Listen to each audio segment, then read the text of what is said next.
बिस्मिल्लाहिर्रहमानिर्रहीम। अस्सलाम वालेकुम फ्रेंड्स, कैसे हैं आप सब लोग। उम्मीद है सब ठीक ठाक होंगे और बहुत खुश होंगे। तो आज हम आपके लिए चूड़ियाँ और कैंचियाँ तेज़ करने की ज़बरदस्त सी अमेजिंग वीडियो लेके आए हैं।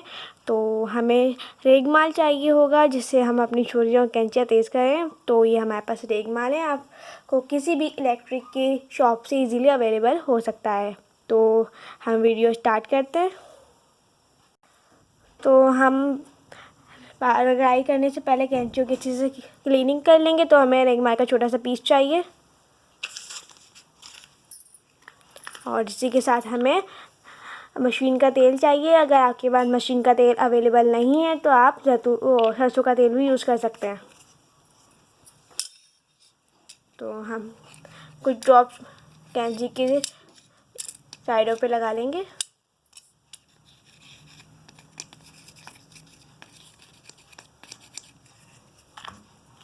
इसी के साथ हम एक छोटा सा रेगमाल का टुकड़ा ले लेंगे, उसे अच्छे से इसकी क्लीनिंग करेंगे, उसको रब करेंगे।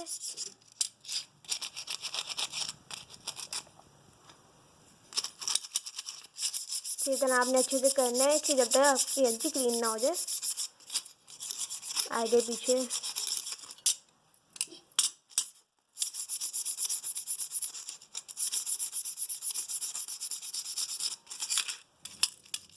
हमारी कैंची ऐसे से क्लीन हो चुकी है, उसको हम कपड़े से साफ़ करेंगे।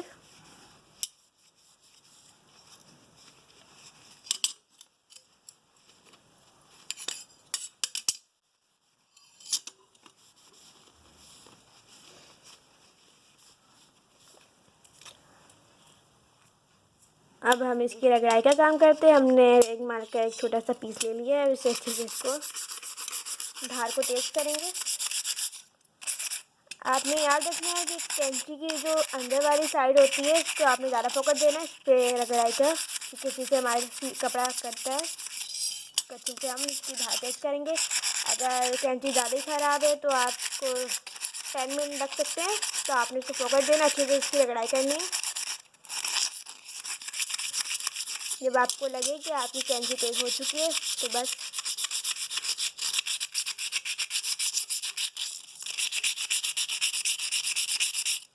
तो फ्रेंड्स, आपने इस तरह से अपनी कैंची को क्लीन कर लेना आगे पीछे से।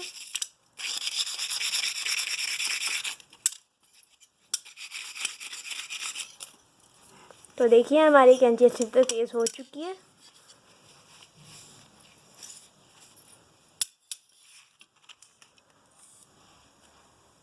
कैंची तेज़ हो चुकी है। अब हम कपड़ा काट के दिखाएंगे आपको। देखिए कितना तेज़ तरीके से कट रहा है।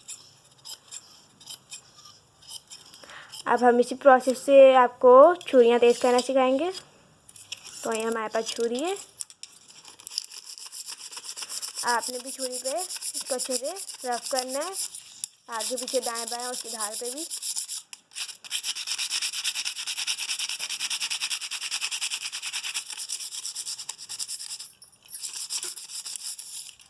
टू मिनट तक आपने इसको अच्छे से रफ करना है। जब आपको लगे आपकी छुरी तेज़ हो चुकी है तो बस इसी प्रोसेस में हम ऐसी छुरी भी अच्छे से कर लेंगे, आगे पीछे से इधर उधर से। तो ये थी हमारी आज की वीडियो। अगर आपको पसंद आए तो वीडियो को लाइक कर दें, शेयर कर दें और चैनल को भी सब्सक्राइब कर दें। मुलाकात करते हैं नेक्स्ट वीडियो में। अल्लाह हाफिज़।